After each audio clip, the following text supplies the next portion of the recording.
Hello, everybody, and welcome to the Busted Business Bureau podcast with me, Christian Borky. This is produced by the Lincoln Lodge, one of my favorite places to be. I guess I've never told you the title of the podcast, have I, Amy? No. The Busted Business Bureau? Yeah, that's what I'm... You've outdone yourself. Truly, you have indeed outdone yourself. I purposefully didn't ask because I knew it was going to be great. I'm glad you like the it. Streams. So good. It's so good. Today I have Amy Doe on the line. Hello. Sitting right next to me. Beep, beep, beep. Hello.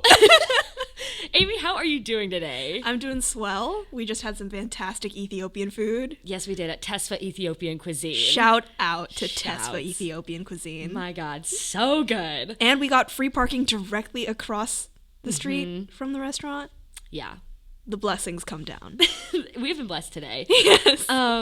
Today on the Busted Business Bureau podcast, we are going to be talking about the spectacular rise and fall of Adelphia. Adelphia? Adelphia. Amy, I have a question for you. When did you get your first email? Like your first email address? My first email address. And what was it? Okay, it was amysaltpepper@yahoo.co.jp. Okay. Why was it amysaltpepper@yahoo.jp? I wish I could tell you, Christian. Okay. How old were you when you got that? Obama was president. Oh, okay. I was in Japan. Mm-hmm.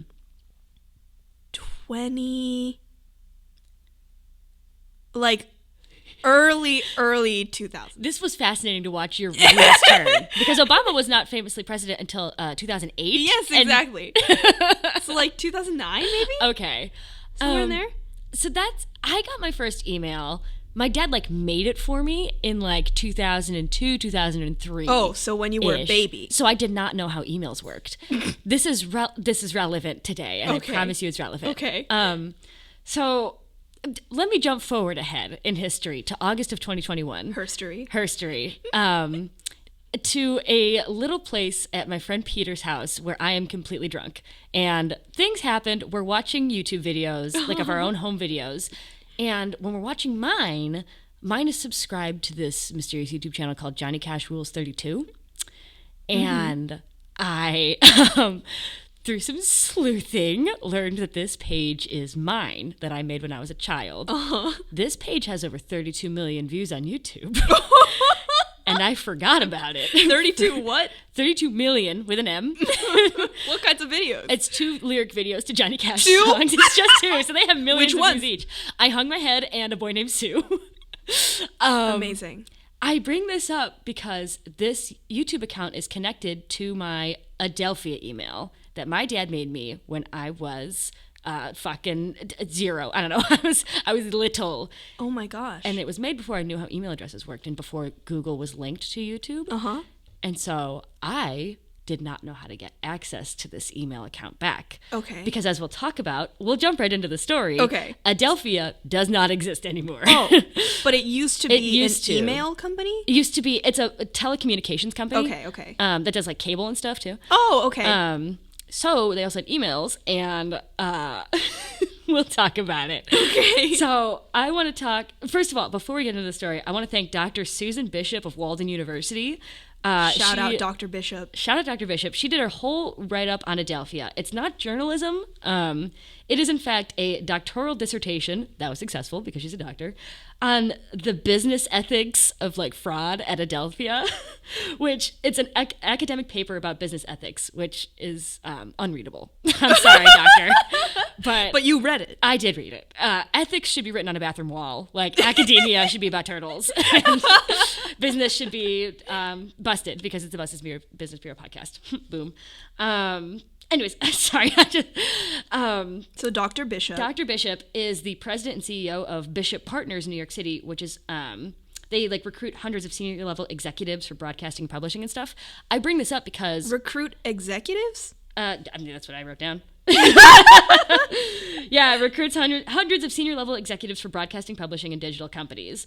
Again, I mention this because in her doctoral dissertation, she's like, I interviewed a bunch of executives at Adelphia.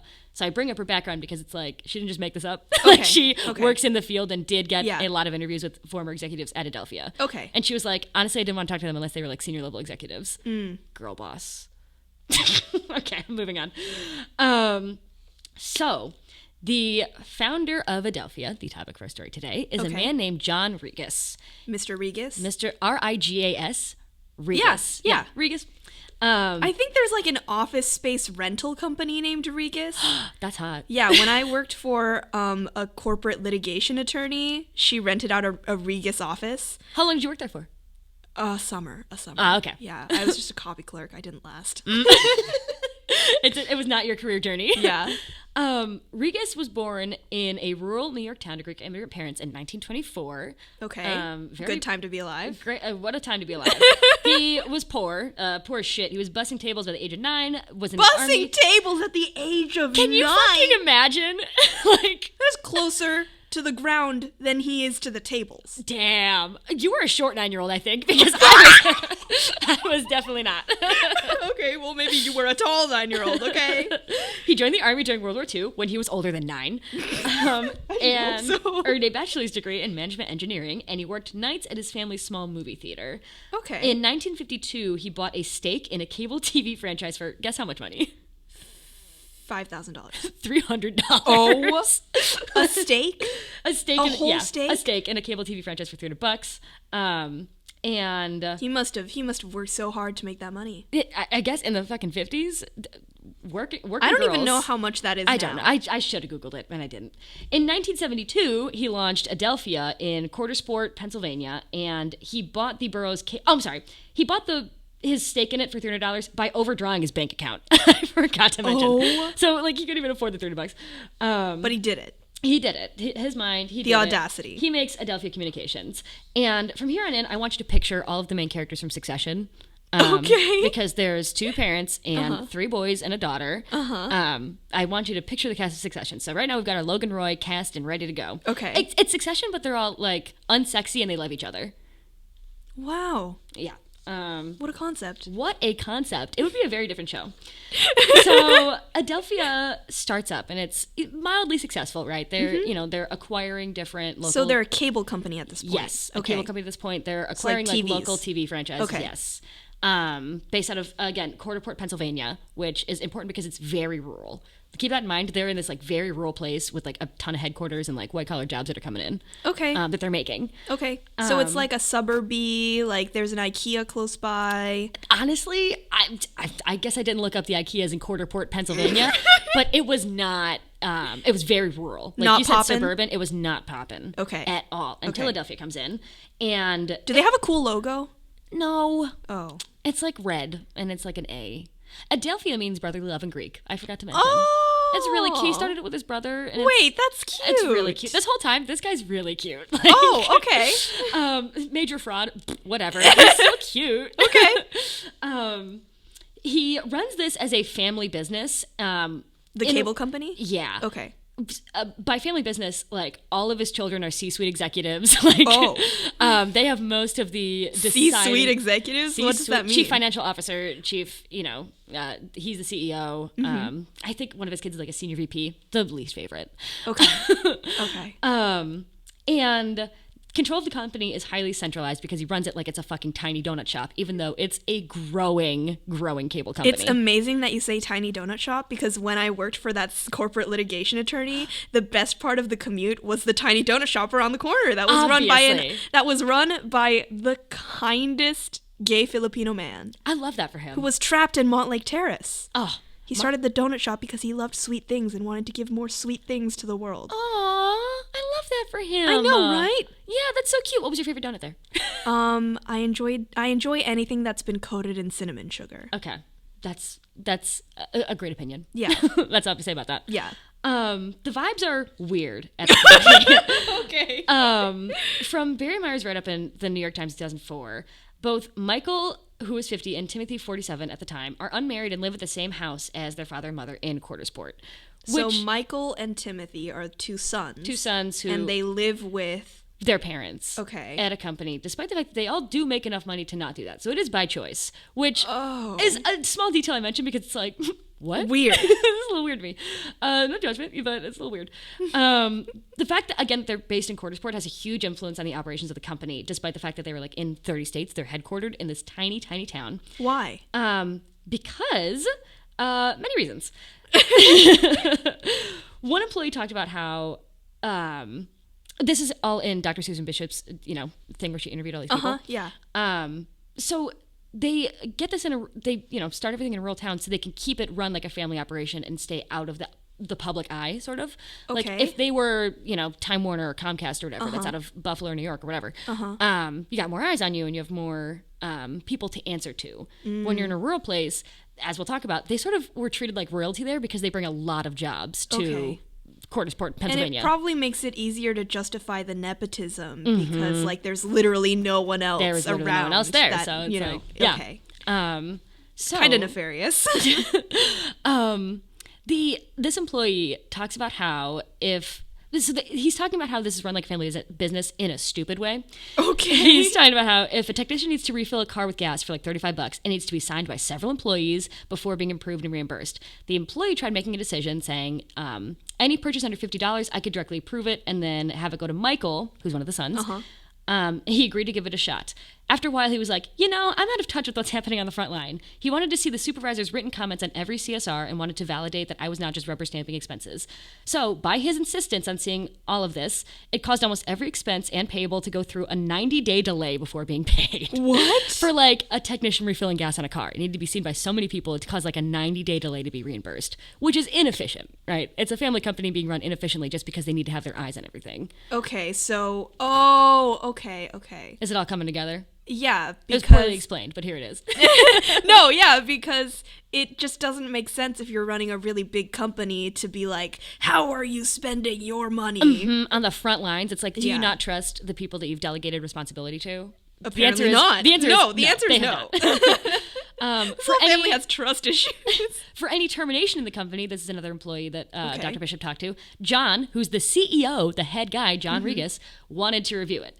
Even a technician in Los Angeles. Woe be to me if I made a mistake. There were times where he reversed my decision and reinstated the person that he fired, often just because he liked the guy or felt sorry for him. So, like, it is completely... That's so random. It's very random and difficult to do your job when you have to get, like, a firing approved by the CEO. Yeah. An exec in Dr. Bishop's I'll read. An exec in Dr. Bishop's paper illuminates the vibe of Adelphia. They really provided white-collar jobs in the area that was traditionally blue-collar. Our traditional industries in Potter County were agriculture and logging and things like the small carbon plant. They created sort of jobs that were not in existence before Adelphia really grew, like accounting, legal, operations, and call center jobs. Okay. It was a big economic boost for Quartersport, but also Potter County, McCaney County, Tioga County, all the way into Allegheny County. Sorry, this is the executive still talking. You mentioned all the counties. People drove to work from 6 or 7 surrounding counties because there was no other employer of the kind in the area. Whoa, okay. They put in first-class buildings and renovated ones that were there, and to be honest, they stayed in touch with the agriculture side of the county. They had beautiful farms that were renovated, and they brought culture in. They brought the Buffalo Philharmonic for Christmas. They had a big family picnic every year at the park. And for me and some others, they bought a house and allowed me to live in it. I think when I left, they owned something like 160 houses, most of which housed employees. It helped to stabilize the real estate market and made housing more affordable for many people. So that's why it's important that they're in the rural town of Quartersport. Because they can rule it. And they can sort of run it like a company town. I was almost going to say the word fiefdom, but I don't know what the word fiefdom means, so I can't say it confidently. But they run it like a company town. Do you want to Google what a fiefdom is? No, I'm not a Gen Z who's attached to my phone. I could just say the word and let it be wrong. Another employee has a different. So that employee sort of spoke fondly about how they bring a lot of. Yeah. They bought him a house. Yeah, they bought him a house. I would be grateful if my employer bought me a house. But for this other employee, most of the people worked for the Rigases in town, but they also lived in houses owned by the Rigases. It was very incestuous, which you don't want your employer to own your house. Yeah, imagine. It's a little fucked. Another one, Susan Bishop gets some excellent quotes out of these people. Susan Bishop. Her mind. What did she, she must have been a compelling presence. She must have been. Per another executive she interviewed, they weren't the Greek mafia or anything like that, which is a great way to start a quote. They were good, honest salt of the earth, and they wanted to be in a rural area because they valued those sort of rural values. They didn't want to move to a big city. They encouraged us to go to lunch in the community and spread our money around, support local initiatives. They flew people to the Mayo Clinic to get health care, something those people could not have done on their own. This is fucking crazy. I had an employee who broke her vertebrae. She worked for the company. Broke her vertebrae. On the job? She worked for the company for 60 days, and she wasn't eligible for health care at that point, but she flipped her car in the winter. They paid $54,000 for her to get to Philadelphia and bring her back for all of her treatment. Like, she had a fucking helicopter to get out there.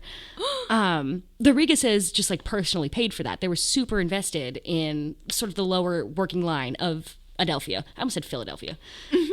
Okay. So there are many things I can cite that they did go above and beyond and treat people like good neighbors. Because I think there is some truth to the idea that they did care about the fact they were in a small town. But the picture starts to emerge in Dr. Bishop's paper that sort of reveals that it's sort of in a savior complex way. At least that's my interpretation of it. That's not Susan's. What do you mean by savior complex? So some other, like Executive D, they're all anonymous in the paper, says, they did really good things for the truly needy. That came from John, the CEO. I remember Tim, his son, saying his father was weighing them down with the good deeds. If a relative of an employee died, Michael would always go to the funeral, whatever it was. Michael, another son, was the true humility of the family. There was no self-servingness. He truly did it to exhibit care. But interestingly, if there was a more senior manager out there who needed something, they had no compassion for these people. They felt that they were able to take care of themselves. So they helped on the front line, but often at the expense of the supervisors. And I'm not crying any tears over supervisors, but that makes it, to me, seem like it was sort of in a savior complex way where it's like, we're helping these poor people, but the supervisors we don't help. Yeah. Or at least, again, that's like my interpretation, which is, I guess, uncharitable of their intentions. I mean, John Rigas did grow up very poor. Yeah, but I don't know.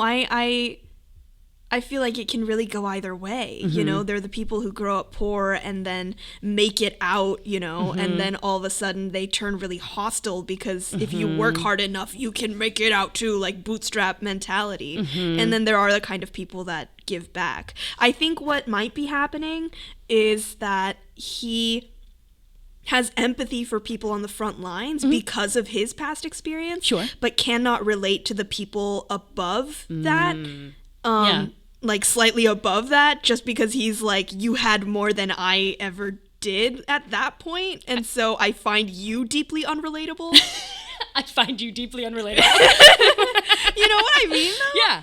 I can totally see that interpretation of it. Because this guy, God, he went to jail. Spoiler alert, he went to jail.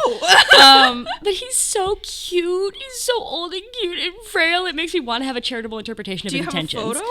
I mean, not on me. Okay. But I'll Google it and show you later. Okay. Because he's old and sad. In 1986, they become a publicly traded company. Up until this point, they're a private entity. Now they're publicly traded, which is the worst fucking mistake of their life because they continue to run it like a fucking family business that has no need to appease shareholders. Yeah, which when you're a publicly traded company, you do have a need to do that. Yeah, what would be the benefit for them? Was it just they got too big? They got too big, had trouble managing, you know, the size of it, and needed to go public. Despite being this publicly traded company, 4 of the 7 board members and 100% of the C-suite staff were Rigases. In the late 1990s, Adelphia purchased Century Communications for $5.2 billion and became the 6th largest cable company in the United States with 5.6 million subscribers. One of them being my dad, interestingly enough. Also, while this is going on, I'm going to start leaking in kind of what's happening on the other end. John Rigas starts more obviously spending Adelphia money on personal expenses. Like spending $6,000 to send 2 Christmas trees to his daughter in New York. Or $6,000 for 2 Christmas trees. How were they tall? I have no pictures of the Christmas trees. Like Rockefeller Center in there. I am bad at research, I guess, because I did not find them. As many as 17 personal cars. And 17 cars? You only got 2 hands. Only 7 days of the week.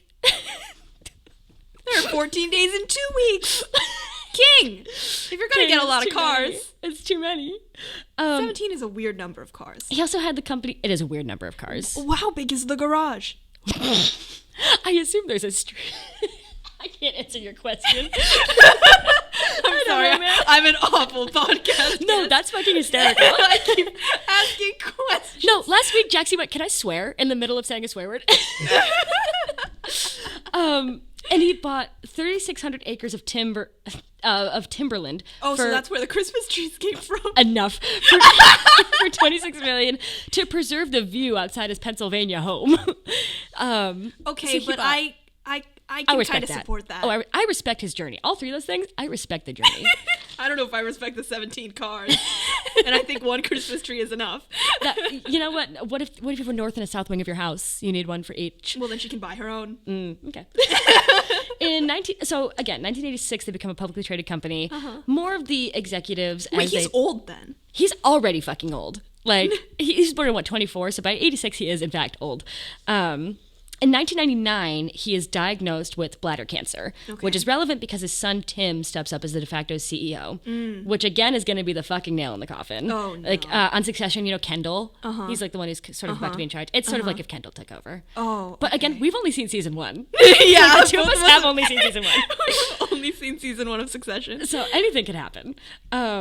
So again, Tim takes over. We don't like Tim.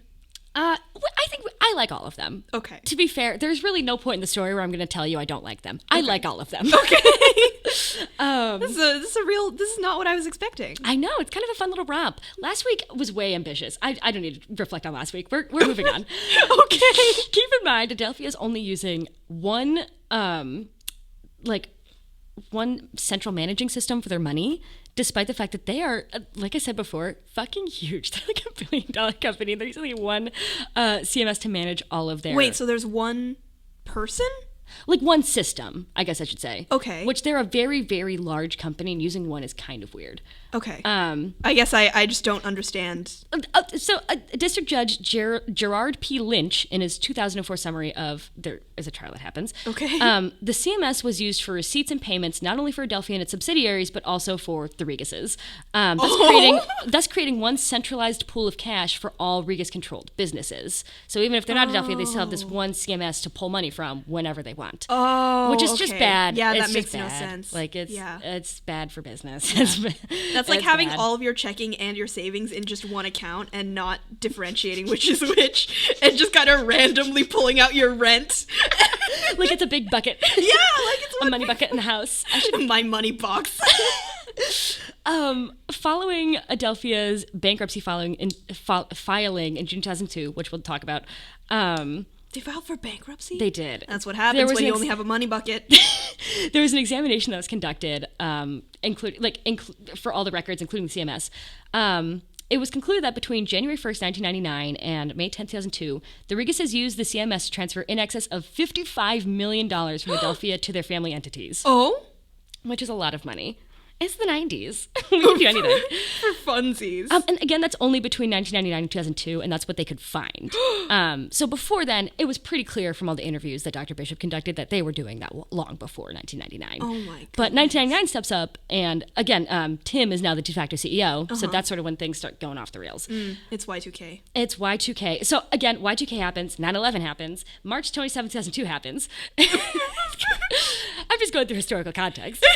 We're in the Bush administration. On March 27, 2002, there's a quarterly conference call with investors that takes place. Okay. Auditors, lawyers, independent board members are to be on a conference call. to be on a conference call. This is pre-Zoom, okay, everyone? Historical context. It's a party line. It's a party line. You got one of those consoles in the middle of the desk. It's probably giant and fucking clunky because it's 2002. And then everybody's literally sitting around a table. And they're all, like, apparently this is an incredible meeting. Everyone really... Incredible meeting! According to, like, one person who came out of the meeting, they were like, this is a great meeting. I've never been to an audit, but I guess it was a great meeting. Wait, I want to talk to them. It was the best ever. But at the very end of the meeting, one employee who's a Merrill Lynch Wall Street analyst, who's just like, for all intents and purposes, a fucking rando, who's just like at this meeting. There's always one. There's always one. By the name of Orrin Cohen, he waits till the very end of the call to ask his question. His question is about a footnote that was in like this lengthy report that they're all talking about and having a fun time doing. And the footnote lists and a footnote on the audit lists $2.3 billion in off-balance sheet debt. And he said, what assets do you have to back that up? You can't just write at the very bottom of your paper that you have $2.3 billion in debt and like, no structure of back. Like, what assets do you have? Is basically his question, which is a simple question. You know, it shouldn't be hard to answer. Yeah. If you are structuring the debt for your company, you should know the answer.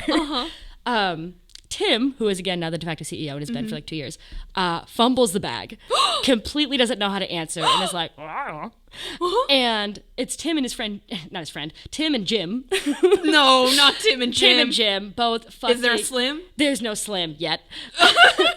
They fuck up the question real hard by just having like no answer to it. Like they're just like, I don't know, in front of all of these investors and all of these people, all these, you know, it's like, again, a publicly traded company. Oh my gosh. So a lot of people witnessed them fucking fumble the bag. And this one question basically takes down the entire $1 billion empire. Imagine messing up so bad. Imagine being Oren Cohen. I would have a boner for the rest boss. of my life. Girl bossery. Like, it is crazy. Boner for the rest of your life. I would. Immediately. If that's also, this is around the time where this is completely unrelated, but Enron, which is like a big energy company, also had gone down, and like George Bush was involved in it was a whole thing. So it was really fun at the time to take down big companies, and so it's always fun. been fun. But there was a lot going on at the time, I guess is what I'm saying. Oren, you go, girl. It is worth mentioning that Oren is a man, and I will keep saying that he is a girl boss. I don't want to, I want to respect Oren Cohen, but you are a girl boss, sir. They gave no assurances that they could, the whole thing. Tim fumbles the bag. So again, everybody sees that, and the stock price starts plummeting. Immediately. It goes down to 14 cents a share, which you don't need to know much about the stock to know that's fucking nothing. And then the SEC launches an inquiry into them, being like, what is all that about? We heard about that meeting. So there's a lot happening. This whole time they've been a company, with the knowledge of John, the CEO, Timothy Rigas directed or approved quarterly earnings press releases that fraudulently inflated Adelphia's basic subscriber number and their growth rate. So they just lied. I mean, this is an entire paragraph that's basically saying they lied to people. Like, when asked, how big is your company, they were like, this big? It's like WeWork. Yeah, it is like WeWork. Oh my God, just next week lied. episode. They just lied. They just straight up lied. They were like, we have 1 million subscribers. We have 1 billion jillion subscribers. So he also inflated the percentage of cable systems that Adelphia had upgraded during its rebuilding program. They had inflated Adelphia's earnings before interest, taxes, depreciation, and amortization. Oh, Jesus. Amortization. I can read. What does that mean? They lied to people. They lied to shareholders. They lied to people who were trading stocks. They were lying to basically everybody about how successful their company was because they'd taken out so much fucking money to just finance their own silly little shit. Did people like inside the company know that those reports were being made up? No, nobody knew. According to Dr. Bishop's, again, this is 10 people she interviewed, right? But of the 10 people, they were like, no, they were so tight as a family, they kept everything. The only 2 non-family members who knew stuff were Jim from earlier, and this other guy named Michael. Like a different Michael. Okay. So it's so sad, too, because Jim turns on all of them. Like, he gets no jail time. He sells them all out. He's like, I knew everything. And it's like, they should have just kept it in the family. Because Jim sells them the fuck out. Wow. Here is some of the frauding that was happening. So, again, they've got this one CMS system where it's one money pool. They could just put it into anything. John's wife, Doris, has a design company called Daubert Designs. No. And, received a ton of money from that. Wending Creek Farms, which is Adelphia paid John Rigas' farm for lawn care and snow plowing. He just used Adelphia money for silly shit like that. Also, Songcatcher Films, which is his daughter produced a movie. No. And I did watch the movie. And I wanted to say it's bad. It's not. It's great. It's got lesbians. It's a great movie. High production value? High production. It was like an art house film. Yeah, great soundtrack. It was about bluegrass. There's live singing. The main character from Shameless is on it. Fiona from Shameless is in the movie. Okay. I don't know if that means anything to you. Fiddles? Was there a washboard? There was a fiddle. I don't know if I can't remember if there was a washboard. I assume so. Is there an egg shaker? That's too many questions about the movie. I really like egg shakers. So the movie's pretty good. I want to know more about this movie. Okay, so fine.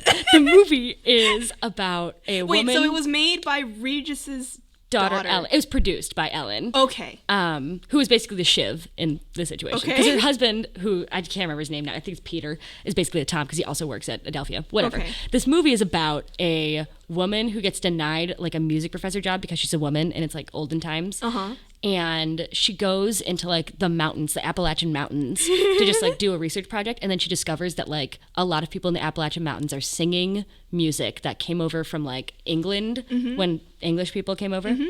And so this is a very big discovery because like it's carried down for generations. There's lesbians in it. And then because there's lesbians, a schoolhouse gets burnt down. Oh. She's not a lesbian though. I think it's her sister that's a lesbian. And then they all just like she was gonna present her findings to like a conference, but then all of it gets burnt down. She's like, well, I shouldn't have done it anyway because like this is your culture.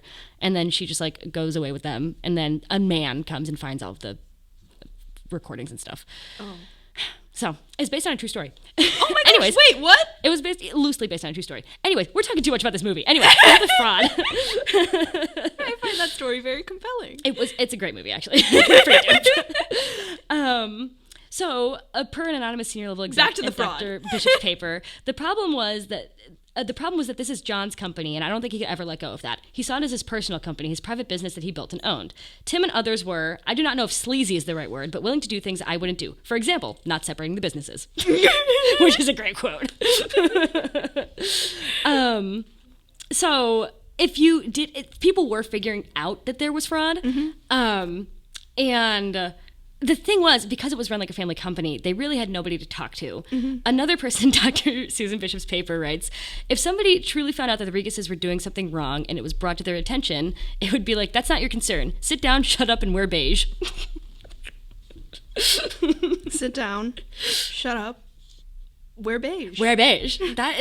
I want that on my tombstone. Do you own any beige clothing, and do you ever sit down and shut up in it? I actually have a beige sweater that I've been wearing so often. Where's it from? It's from fucking Target, which has an incredible clothing section right now. That is not of our concern. I'm sitting down, shutting up, and wearing beige right now. We are all in our heart of hearts sitting down, shutting up, and wearing beige. Spiritually, that's what I'm doing. And so, mind you, this entire time that this fraud is happening, Deloitte and Touche are doing quarterly reports. You know Deloitte, right? Yes. I know people who work for Deloitte. Wait, are they not doing quarterly reports? No, Deloitte is doing quarterly reports. Yeah, but they just vibes. It's on vibes and vibes alone. They did too much sitting down, shutting up. They wore wore too much beige. And so Deloitte and Touche, the SEC did charge Deloitte and Touche because they were like, this is so much fraud that happened, and you guys were a separate entity that was supposed to be auditing them. They settled the SEC, paying $50 million without any admission or denial of guilt, which is not a lot of money for Deloitte. I can neither confirm nor deny. However, here is $50 million. Please ask no more questions. That's exactly what happened. I don't even need to read the court case. Christine, how are we doing on time? Are we? What are we at? So sorry. We're good. You're at about 33. Amazing. Yeah. Great. Okay. Sorry to ask you again. Okay. So, 2005 rolls around, and at this point, this is being heavily litigated in court because the Merrill Lynch employee, Orrin Cohen, the girl boss, he had triggered this entire snowball effect that had wound up in a lengthy court battle. So, in July of 2004, I'm sorry, I said 2005, but I meant 2004. The lengthy trial results in a jury finding that John and Tim are guilty of any substantial charges. Like, they are charged with fucking everything. Oh, just the two of them? Just the two of them, because one of them wasn't a high enough level executive to be put in it. The other one was only charged with, like, wire fraud, and then he was acquitted. They deadlocked another charge of his, and then ultimately decided that it was not worth it. So John and Tim really take a big fat L for everybody. So for Adelphia, the company, under the settlement agreement, the Rigas family members will forfeit in excess of $1.5 billion in assets. Where does all that money go when derived people from fraud. grab Do they give it back? So, they're supposed to give it back, but it's like they don't have it. Like they don't. Yeah. They have no money anymore. Yeah, because they spent it on Christmas trees and cars and beige sweaters, and a lovely art house film about lesbians. Honestly, worthy investments all. Worthy investments. You can get it for free on Tubi. Sorry, that's how I watch it. So the Rigas family members will forfeit in excess of $1.5 billion in assets. They'll pay with a big fat B. They'll pay $715 million to a victim fund to be established in the district court because once Adelphia shuts down, like a bunch of people don't have jobs anymore. Yeah. And they lose retirement, they lose whatever. Right. So $715 million gets put into a victim fund, and they file for a Chapter 11, which is bankruptcy. Mark Schofield, the director of the SEC's Northeast Regional Office, said, "This settlement agreement presents a strong, coordinated approach by the SEC in resolving one of the most complicated and egregious financial frauds committed at a public company." I know. Oh, to be the most complicated and egregious fraud committed by a public company. Especially when the Enron thing just happened. This guy's got some opinions. On June 20th of 2005, this is what happens to John and Tim. Mm-hmm. John gets sentenced to 15 years of imprisonment. And again, he's fucking old at this point. He was born in 1924, and this is 2005 that they're sentencing him. So he's like, 80-something? Almost 90? If I could do math, I would tell you. He is almost 90. And Timothy is sentenced to 20 years of imprisonment, to be followed by 2 years of supervised release. Oh, actually, I wrote it down. John Rigas was 82 when he entered prison in 2007. He was diagnosed with bladder cancer in 1999, and it becomes a problem by 2016. And so in 2016, at age 91, he was granted compassionate release because they were like, he's going to die in 3 months. Just let him die in his house. And then he lived for so long after that. They were like, he's only got 3 months to live. He does like a first pitch at a baseball game. Also, at some point I forgot to mention that he bought the Buffalo Sabres NHL team, which at this point he no longer has control of, but he goes to all the hockey games. And he only died, guess when he died? Yesterday. It was not yesterday. It was September 30th of 2021. So like fucking 3 months ago. Less than 3 months ago. He was alive during COVID? He was alive during COVID, and he did not even die of COVID. He died of, obviously, old age, because he was fucking ancient. My goodness. And Timothy was released from prison in July of 2019 after serving 12 years. He served 12 years in prison.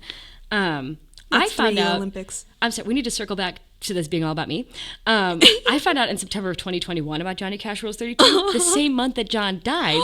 Mind you, I made this with an Adelphia email account. Adelphia had that whole court case in 2004. They were completely gone by 2006, and I did not know that when I made the YouTube account in 2008. So there was no email to go back to like find Johnny Cash Rules 32, which, for those of you listening at home, has 32 million views on it. So how did you get back into it? So I had remembered that I had done it. Christy101 at adelphia.net was my email. And Google, they do this special thing for YouTube for accounts that are made like pre-Google, where you can recover it if you knew the password. And my password has been the same since I was in 5th grade, so I knew it. And so I am pleased to announce to all of you that I do have access to Johnny Cash Rules 32. And I've posted 2 new YouTube videos. Everybody go subscribe. Everybody go subscribe to Johnny Cash Rules 32, the actual star of the story. So, John Rigas is dead. Timothy Rigas is still alive. They have a small media company that's still left in Cordersport, Pennsylvania, called Zito Media, which means New Life. Aww. It's really cute.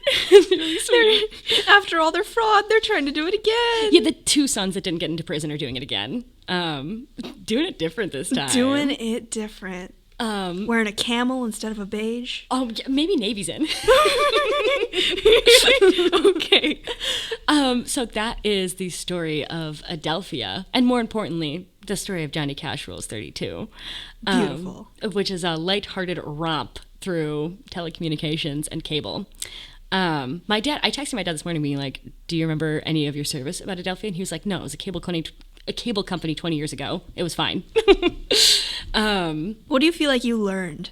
I feel like I learned that I am very empathetic towards these fraudsters because when he came back from prison, everybody in Quartersport was like, we love you, John. Glad you're back. Like, Hometown hero. Hometown hero. It doesn't matter how much fraud they've committed if they gave you a house. If they gave you a house, or they flew you in from Philadelphia after you've shattered your vertebra. Like, I would be obsessed with that man too. Yeah, so would I. So maybe they did have something going for them of being good to the people at the bottom, fine to the people in the middle, and mean to the people towards the top, and then beautiful to themselves. Absolutely beautiful to themselves. I wish I made that art house lesbian movie and had it financed by my dad. You can. I can. You know, I will. You still can. It won some awards at Sundance. It won best ensemble, and the woman who's in Shameless, she won like an Independent Spirit Award. So they have taste. That is not a bad showing for an art house film from 2001. No, it is not bad. I didn't even know art house films existed before. I just thought they disappeared in the early 2000s. I thought they were like really big, like towards in the 1900s, 80s, Ignorant. and then they just left. Ignorant. And then they recently came back. Along with like low-rise jeans. Oh, right. What do you feel you learned from today? I really feel like I'm going to carry the mantra of sit down, shut up, and wear beige just forward into my life. Yeah. I'm going to think about that so often. Okay, I'm glad. And I also enjoy talking about emails. Like, you really helped me recover the memory of my first email. Mm-hmm. I think I'm going to try and get back into it. Hell yeah.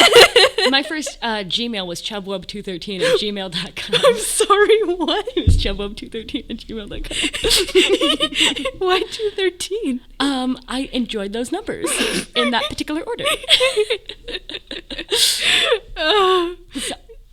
Is there a YouTube account associated with that too? I mean, as far as Lady Gaga rules 426. I actually had many YouTube accounts. I had too many. I made them like they were. I made like too many. Facebook groups. Yeah, I that's what I thought you did with YouTube. It was really fun. It was very dangerous. Yeah.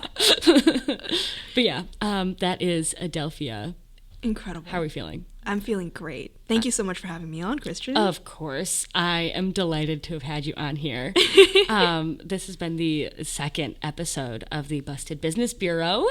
We're going to keep making these, and you're going to freaking like it.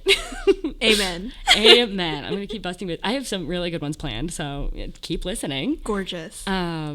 Yeah, that's it. That's all I got to say today. Have a great rest of your day. Keep listening. That's what I have to say. Keep listening. Yep. Wear beige. Wear beige. Support the Lincoln Lodge. Donate all of your money to them. And yeah, wear your beige.